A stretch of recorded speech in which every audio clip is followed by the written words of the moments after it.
Hello there, 80 Cotton here, or Guppy to me friends. For you out there sort of realising now that I've got this fresh book out, or coming out, Motocross Rider 1977, the Evo Years and Beyond. Some of you might be sort of curious as to what it's all about.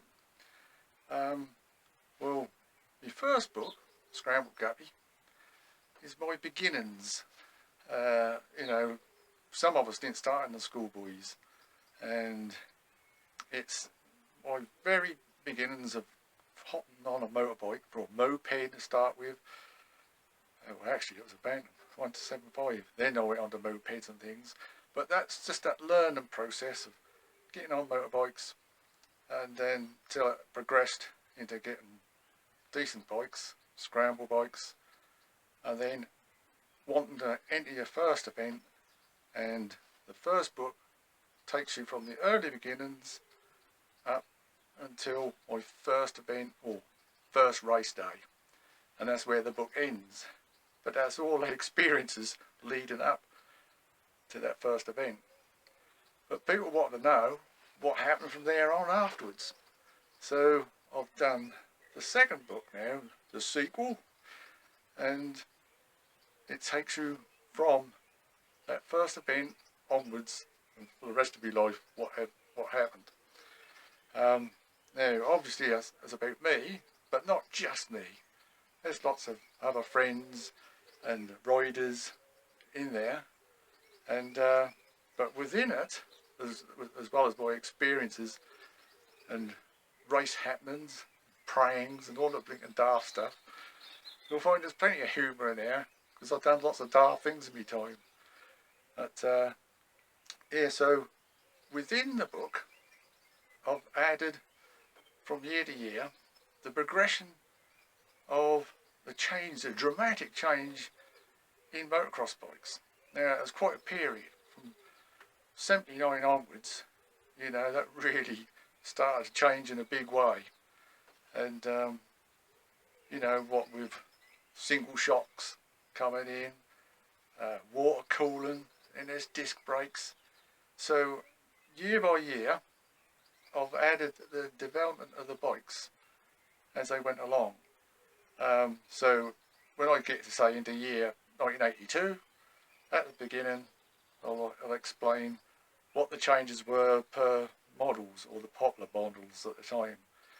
You know, when water cooling came in, when the first disc brake came in. So you've got that at the beginning of each year, and then it goes into my racing days and all the daft stuff. So also incorporated within the book is, being as it was such a time for those riders, you know, you're talking about Mickler, De Costa, Lackey, Noisy, you know, Vromans, oh, you name it. When I even go down to Lawrence Spence, Willie Simpson, Carla, Malherbe, Job. What a period of time with some really dramatic racing and Grand Prix at that time. So within the book, I've put in race results for the Grand Prix, I think from about 1980 onwards, perhaps up to 1987.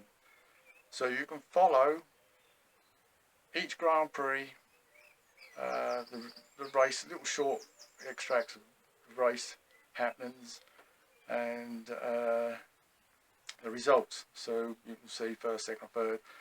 You can see the point situation, because some of it's really interesting. You know, there's certain years I didn't realise. Right, Noisy won it in 1979, but there's 1980 obviously broke his leg, which was a shame. But 81, I think it was, you know, he was so close to winning that for a second time. And then when you read through the race results and events, you know, that opened my eyes up. I forgot how well he did in those years. But and then of course that moves on. You know, you start to get the Thorpe years, and then of course, well, that's just a bit before Kurt. Kurt was coming in, but but I think from about 87, 88 onwards, I can't remember what I put in there now in the book. But anyhow, so you've got some Grand Prix stuff in there. There's also some American race results from the years, times with Bob Hannah's and Mike Bell's, whatever. You know, so there's little race results per year. So also within it, because well, like all of us at that time, when there was a 500 Grand Prix at Farley, well, you went to it, didn't you? So I've written my experience of going to the first Grand Prix in 1979 and seeing Lucy win.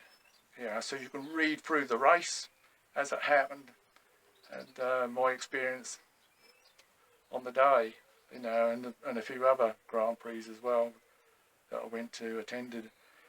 So there's quite a lot for you there.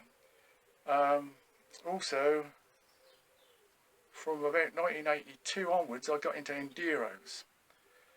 So I moved away from motocross, but you'll have the experiences of enduros, and some of that can be amusing as well. And then in 1984, early 1984, I hurt my back. So I got away from off-roading, and so I went and thought, let's have a go at Speedway. That's smooth enough. Well, so I thought anyway. So anyway, so you got a spell of my experience of having a go at Speedway, all the little ins and outs, whatever. So you should find that amusing. And then I did return back to motocross, and because obviously you will get to find out all about the different bikes I had over the years. And I think most, I think I was a club racer, just a Joe average club racer that didn't do too bad. I think a lot of you out there will relate to it. You know, I've written it in such a way, and there's been a lot of us Eastern Centre stuff, but although I did get down to Cornwall and do a few events down there, you should be able to relate to things. So when you read along, you think, oh yeah, I remember that. Certain things on the starts, you know, looking out for the mechanisms working, you know, it's just little things. And like I say, lots of prangs, or some memorable prangs. So you'll find them amusing, I hope. Anyway, so plenty of humour. Talk about certain riders of the day who I've met and raced with. Dave Bickers, my hero. Yeah, he's raced in some enduros as well, and when I did, and unbelievable bloke. You know, even when he hadn't ridden like properly for years, I just cannot believe where he got the speed from when he entered an enduro. He could just come into an enduro, and he's up there with the top boys in no time at all. I just remarkable bloke. Even when he was like 40 years old plus, he was still hell of a fast. As soon as he got on a bike, he was just fast. So I've got some experiences with him. Also, I was on a Walt Disney film set. Dave was involved with some motorcycle scenes. So I spent a few days with him and the crew there. So that's quite interesting, that was. So there's a little bit of that in there. And yeah, hopefully you'll like it all. So anyhow, let's give you an idea what it's all about. Now the thing is, I'm doing it through Amazon. Right now it's print to order. So, because I've had my fingers burned in the past with other books. Now you can say publish and get some of the local printers done for, so say you had 500 books done, well you've got to pay for them outright from the start. And I've still got books I haven't sold, you know, on different sorts of books. And so you spent a lot of money, you know, and you just ain't getting the money back. So I'm sort of being cautious with this. So I'm trying with this Amazon set up and just print the order. Now, if I get 10 of you out there and say you definitely want books, I can order 10 and I know I'm all right. And I haven't got no outlay because they automatically take the money from the book. So I just pay for printing costs. Now, if you want to buy this book,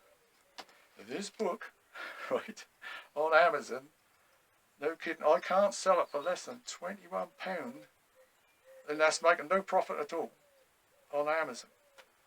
So, and then that's got to be posted as well. So you've got postage on top of that on Amazon. That is £23.99, and you've got to spend another £3 something for postage. So it's going to cost you about 27 quid. Now, what I'm going to do is I can order as many of these as I like, and have the books come to me. So I'm trying to work it that way, and I'll just do them in small quantities to start with, and then I'll put them on eBay. So I should be able to do that, including post and packing, for about £21. That sounds a lot of money for a paperback to me, but there's a lot of reading there. There's 268 pages, and there's there's black and white and colour photos in there, but they're mainly all of me. And apart from the exception there, we've got Jim Aim on here, Jim Aim at an Enduro, but there isn't any photos of all the bikes through the years, and there isn't any photos of the Grand Prix or Grand Prix riders. Now, if I put all that in, there'll be pages and pages more, and that'll be more expense. And I think the reading is the important bit. And although we all like photos, but yeah, I think you'll find it amusing, and hopefully you'll really enjoy it. We'll see. But if you do buy it, which I hope you do, then put some reviews up, let people know, and I'll be most happy. Okay, so thanks for listening to me. At least you know what it's all about now. And then, you know, if you're going to spend your money, you know what you get. Okay, thanks for that. And I hope to see you around at events or whatever in the future. Take care, everybody, and see ya. Bye.